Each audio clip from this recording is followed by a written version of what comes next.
Oke ya anak-anak, jadi ingat, ekonomi itu bukan tentang sekecil-kecilnya modal akan mendapatkan sebesar-besarnya keuntungan. Itu adalah filsafat pencuri. Ya, dengar tuh ya. Jadi yang benar itu adalah optimisasi. Oke, keseimbangan dan pilihan yang terbaik. Jadi, gimana pada murid-murid sekalian? Apakah ada pertanyaan untuk materi kita hari ini?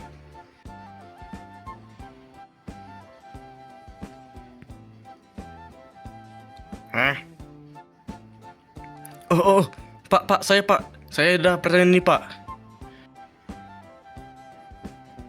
Kamu nanya,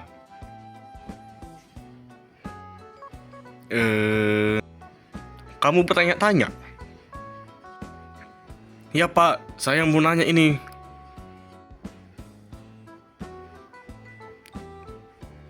Nanya apa? Kenapa sih, Pak? Kursi kuliah kita banyak yang rusak. Soalnya saya semalam kena cedera, Pak. Jadi saya tidak bisa datang kuliah semalam waktu itu. Emangnya pemerintah nggak ada melihat barang-barang kuliah kita ini sebagai kewajiban? Kan kita kan Pak kuliah negeri. Pertanyaan yang berbahaya. Tapi nggak apa sih, soalnya nanti kita akan mempelajari hal itu di dalam materi kita. Oh iya, emangnya apa Pak nama judul materi kita itu? Pertanyaan yang bagus anakku. Materi yang saya maksud adalah akuntansi aset dan kewajiban pemerintahan. Wih, kayaknya seru banget tuh Pak. Coba lu Pak jelasin apa itu sih maksud dari materinya. Oke, jadi gini. Akuntansi aset dan kewajiban pemerintahan adalah materi yang mempelajari bagaimana pemerintah mencatat, mengelola, menilai, dan melaporkan aset yang dimiliki, serta kewajiban yang harus dipenuhi secara tertib, transparan, dan bertanggung jawab. Tolong dilanjut dong, Pak. Oke. Kita akan masuk ke dalam pengukuran aset dan kewajiban dulu ya. Oke. Agar anak-anak tahu, sistem akuntansi pemerintahan Indonesia itu dulunya memakai berbasis kas, yang dimana pencatatan ke dalam akuntansi itu hanya memakai aliran kas aja, dan itu tidak terlalu akurat terhadap kronologis dan kenyataan yang sebenarnya. Dengan demikian, kita memakai basis yang baru untuk sekarang, yaitu berbasis akrual, yang dimana dia itu lebih kronologis, akurat, dan sesuai pada kenyataannya, karena dia tidak hanya menghitung arus kas dan perubahan pada kas, tetapi juga pada perubahan pada akun-akun lainnya, seperti beban dan utang. Berbasis kas, berbasis akrual, utang, beban, apa sih Pak maksudnya itu? Coba dulu jelasin Pak, biar saya lebih mengerti. Oke deh, gak apa kalau anak-anak masih bingung. Maka dengan demikian, saya akan membuat suatu contoh bagaimana suatu pencatatan suatu transaksi dengan cara berbasis akrual untuk ke dalam akuntansi pemerintahan. Jadi di belakang saya ini, intinya adalah suatu pembelian ATK secara kredit pada tanggal 10 Januari 2026. Maka pencatatannya adalah dia itu langsung dimasukkan ke dalam buku jurnal dan dengan keterangan utang pihak ketiga. Nah, jadi maksudnya apa? Maksudnya, meskipun uang kas belum keluar untuk membayar utang pada tanggal yang ditentukan, sudah ada dicatat dalam akuntansi bahwasannya terjadi suatu pembelian barang dengan menggunakan utang. Nah, inilah mengapa dalam berbasis akrual ini pencatatan itu bisa lebih akurat, sesuai dengan waktunya, dan lebih menunjukkan apa yang terjadi pada aset dan kewajiban pemerintahan. Bisa dibilang lebih sesuai dengan pada kenyataannya. Nah, berbeda dengan cara yang lama. Kalau dalam cara yang lama, yakni berbasis kas, suatu pencatatan ke dalam jurnal itu pastinya tidak akan terjadi pada waktu itu juga, melainkan pada mungkin waktu utang benar-benar dibayar oleh pemerintah. Misalnya dibayar pada 16 Januari 2026. Jadi pada saat tanggal itulah baru dicatat suatu transaksi pembelian ATK secara kredit. Loh, emangnya Pak, kalau lebih lama dicatat, apa masalahnya? Waduh, masalahnya besar loh nak. Kalau pencatatan terlambat, laporan keuangan jadi tidak menunjukkan kondisi yang sebenarnya. Contohnya, kalau hari ini pemerintah sudah punya utang, tapi baru dicatat nanti waktu dibayar, maka selama itu laporan keuangan seolah-olah terlihat belum ada masalah, padahal tanggungannya sudah ada. Jadi, pencatatan yang terlambat bisa membuat informasi keuangan menjadi kurang akurat, bahkan bisa menyesatkan orang yang membaca laporan. Makanya, dalam basis akrual, transaksi langsung diakui saat kejadian ekonominya muncul, supaya kondisi keuangan pemerintah terlihat apa adanya. Berijing banget dong Pak, sangat menakutkan. Jadi, situ aja Pak materi kita. Haiya, belum dong nak. Pastinya ada dong materi-materi lain yang harus kamu ketahui mengenai judul kita ini.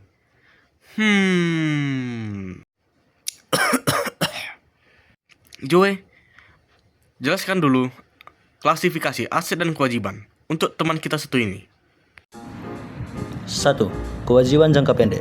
Kewajiban jangka pendek adalah kewajiban yang harus diselesaikan dalam waktu dekat, umumnya kurang dari atau sampai 1 tahun. Contohnya, utang bunga, bagian lancar, utang jangka panjang, pendapatan diterima di muka, dan utang biaya. 2. Kewajiban jangka panjang. Kewajiban jangka panjang adalah kewajiban yang penyelesaiannya lebih dari 1 tahun. Contohnya, utang jangka panjang, pinjaman jangka panjang, dan kewajiban jangka panjang lainnya. 1. Aset lancar. Aset lancar adalah aset yang digunakan atau dicairkan dalam jangka pendek, biasanya kurang dari 1 tahun. Nah, contohnya kas dan setara kas, piutang, persediaan uang muka, dan investasi jangka pendek. 2. Aset tidak lancar. Aset tidak lancar adalah aset yang manfaatnya lebih dari 1 periode dan dicairkan butuh waktu lebih dari 1 tahun. Contohnya investasi jangka panjang, aset tetap, aset lainnya, dan konstruksi dalam pengerjaan atau KDP. Oke, terima kasih Joe. Waktunya kita masuk ke bagian pengukuran aset pemerintahan yang akan dibawakan oleh Syamsir.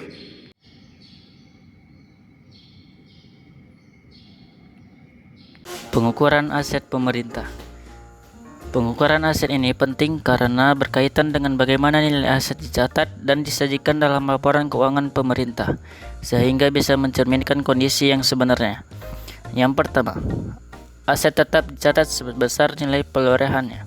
Artinya, ketika pemerintah memperoleh suatu aset, misalnya gedung atau kendaraan, maka yang dicatat pertama kali adalah harga beli atau biaya yang dikeluarkan untuk memperoleh aset tersebut. Yang kedua, nilai aset tersebut tidak langsung habis, tetapi dialokasikan melalui penyusutan sesuai masa manfaatnya. Jadi, aset akan mengalami penurunan nilai seiring waktu, misalnya karena penggunaan atau faktor usia. Yang ketiga, dalam laporan keuangan, aset tetap disajikan bersama dengan akumulasi penyusutannya. Artinya, yang ditampilkan bukan hanya nilai awal, tetapi juga total penyusutan yang sudah terjadi, sehingga terlihat nilai buku aset yang sebenarnya. Yang keempat, jika aset masih dalam proses pembangunan, maka pencatatannya dilakukan sesuai konstruksi dalam pengerjaan atau KDP. Jadi, selama aset tersebut belum selesai, belum bisa digunakan, maka belum dikategorikan sebagai aset tetap. Dari penjelasan tersebut, dapat disimpulkan bahwa pengukuran aset bertujuan agar nilai aset dalam neraca disajikan secara lebih wajar, tidak hanya berdasarkan harga awal, tetapi juga mempertimbangkan penyusutan dan kondisi aset saat ini.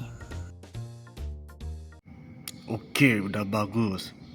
Selanjutnya kita masuk ke pengukuran kewajiban pemerintahan. Alan.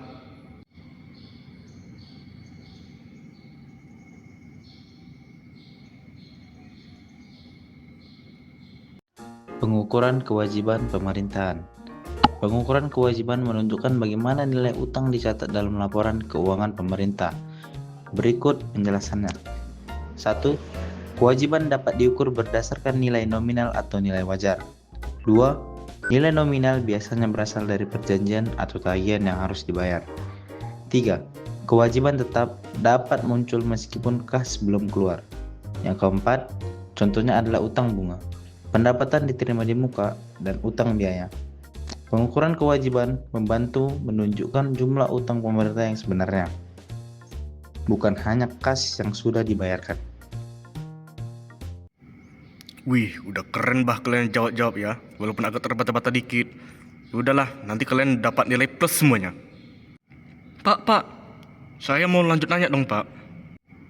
Kamu kok banyak kali sih bertanya-tanya? Emang kamu gak mau pulang ya? Ada nggak sih, Pak, contoh permasalahan atau bisa dibilang studi kasus atas materi kita hari ini? Wih, ada dong. Jadi ini pada tahun 2018 ada suatu kejadian yang bisa digunakan sebagai studi kasus untuk materi kita hari ini. Jadi, pada tahun 2018, BPK melakukan audit terhadap laporan keuangan pemerintahan pusat. Nah, anehnya, aset-aset yang dimiliki pemerintahan malah bersifat minus, yang dimana akumulasi pencucian melebihi nilai perolehan aset, yang dimana ini sangat tidak logis, tidak wajar, dan tidak benar. Lah, maksudnya nggak benar gimana sih, Pak? Dan apa sih maksudnya dari aset itu minus? Gini ya, nak, dalam akuntansi, akumulasi penyusutan itu tidak boleh melebihi nilai perolehan aset. Nah, bayangin, kamu saat ini punya banyak aset seperti tas, sepatu, sepeda, dan lain-lain yang kamu beli. Nah, masalahnya aset-aset itu bukannya menjadi milik kamu kalau dia minus, melainkan aset di situ bagaikan beban untuk kamu. Kan tidak masuk akal. Masa kamu udah beli sepatu, udah beli sepeda, tapi itu malah jadi beban lagi untuk kamu, bukan jadi harta yang harusnya udah kamu miliki. Oh, jadi gitu ya, Pak? Iya, nak. Jadi kayak misalnya kamu punya pacar. Pacarmu itu bukan adalah milikmu, bukan, tapi melainkan beban untuk dirimu. Kan tidak masuk akal. Saya jomblo, Pak. Emang Bapak peduli? Jadi, atas hal tersebut, LKPP harus melakukan lagi pengecekan terhadap laporan keuangan mereka agar tidak lagi terjadi minus di dalam laporan keuangan, terutama dalam akun aset.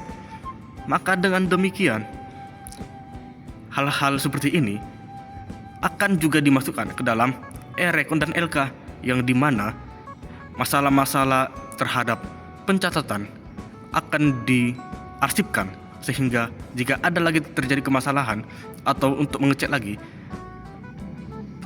pengecekan bisa lihat lagi terhadap e-rekon dan LK untuk memastikan masalah-masalah yang tadi udah pernah terjadi tidak pernah terjadi lagi, atau kalau misalnya terjadi namun belum dicek bisa diperbaiki. Gitu ya, Pak. Betul banget. Dan ingat ya, semua materi kita ini ada dasar hukumnya, yaitu PSAP 07. Jadi anak-anak nanti bisa lihat di internet apa itu PSAP 07. Lah, emang Bapak nggak bisa bilang sendiri? Gak ah, Bapak mau pulang. Bapak udah capek sini. Dadah.